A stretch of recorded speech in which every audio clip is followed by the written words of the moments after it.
you want to introduce people who you are? My name is Ryan Warren, Okay. Director of Marketing at Concept Control. Right.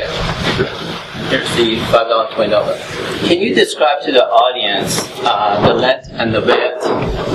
Are they the same? Are they different? Can you describe who the manufacturer is? So the bills are about the size of they're the same size, but the size of an iPhone. They're manufactured using high quality, high tech paper. They look very similar.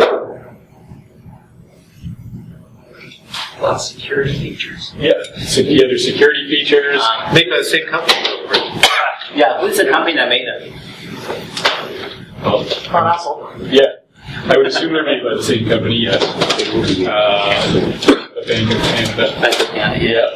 There's features on there such as... Do you want to hold both of them so people can see the difference? So they're very similar. You can see the security features.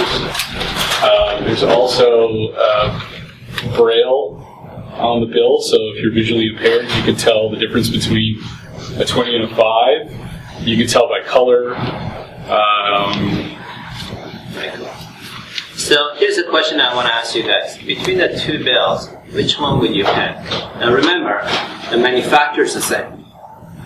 The length and the width are the same. So there's two chairs.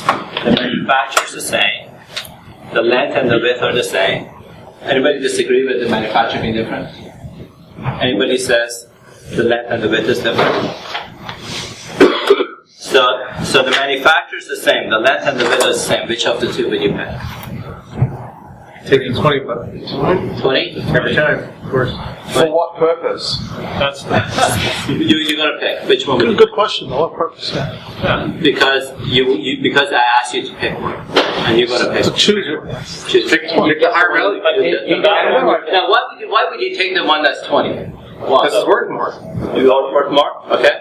I think the $5 one. Because? You guys won't believe it. But keep testing me over and over. Taking the $5 Okay. So here's what I want you to consider. I want you to consider that you give more of a perception value to the $20 one than you do to the $5 one. It's just a perception. Does that make sense?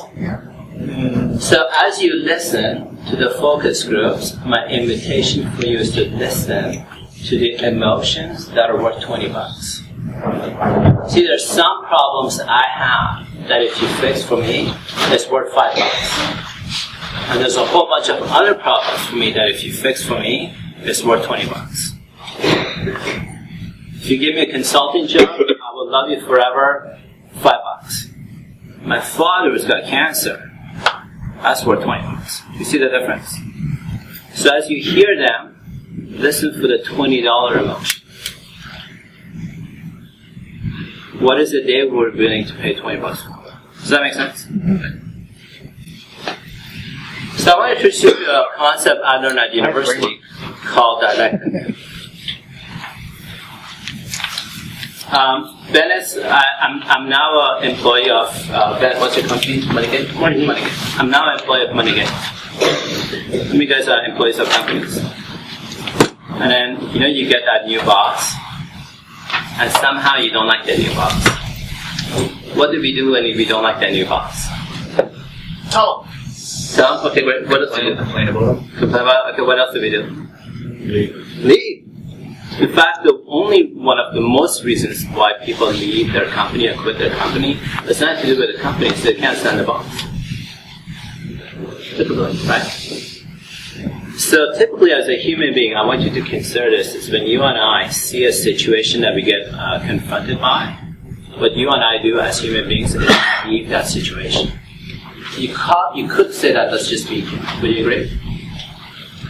So the dialectic theory, where you may have come across it in university, says A plus B equals C. And you guys heard that? A plus B equals C. So, if you could go to the next slide. What A stands for is pieces. So when I'm at university with you, and I'm taking a class with you, you and I are learning a lot of pieces. And what B stands for is what we call the emphasis. It's the experience of something. And what C stands for is what you call the synthesis. A plus B equals C. Let me ask you to be a volunteer for each. So, I'm not the new boss. You don't like me. You and me have major disagreements. There's something I do confronts you. Now, in this example, I'm using the box. You could use it as a market situation, business situation, whatever it is, right? Where's Ben? Ben, don't go away. He's looking for $20. So, what Ben does is he decides that whatever it is that he's getting confronted by, the data he got, the issue he's got, he doesn't like it. He's going to walk away. What she does is she says, I went to one of these innovation workshops at a Main Acts of Innovation and I learned A plus B equals C.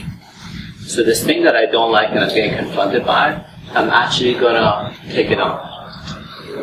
Okay? So you can hold my hand and you go this way and you go that way. So they both got confronted by the same issue, but she decides to take on A plus B equals C as a synthesis. He decided he's going to quit and go do something else. Which one of us do you think? Do you think she is more mastery at something or he? Visually looking. She has, right? So could you see that if you take on something that you don't understand, something that you may get confronted by, like Microsoft technology as an example, but if you decide to take it on, which one do you think will be stronger versus avoiding it? Do you see the difference? And that's it. So my question to you is, what could you take on within the next 16 hours that will provide an instant value to you on what you're up to? With that, let me introduce you to our student panel. Student panel, welcome. Come on in. So if I've invited you to be on the panel, please come and pick a seat and come right in.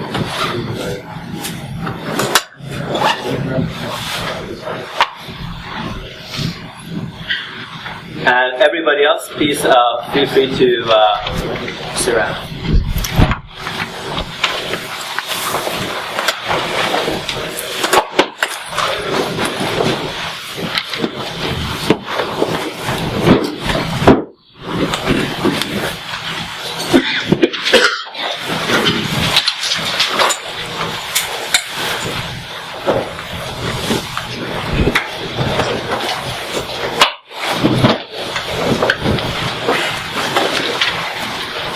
So we should have 3 girls and 3 boys. Yeah, and you're in the next one. And you guys want to sit around each other, or sit around the circle if I may. Perfect. Perfect. Costa versus come on in. Sorry.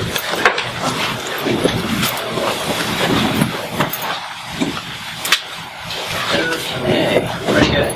And there's a microphone somewhere. I'll try to do this without the microphone and see if you guys can hear. If not, I'll give them the microphone. Is that right? Just let me know. Anita, why don't I start with you? Can you tell us a little bit about who you are?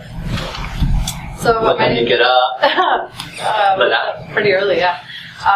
My name's Anita. I'm a fourth year commerce student at UIT. I do have a marketing background, so I do have some marketing experience as well.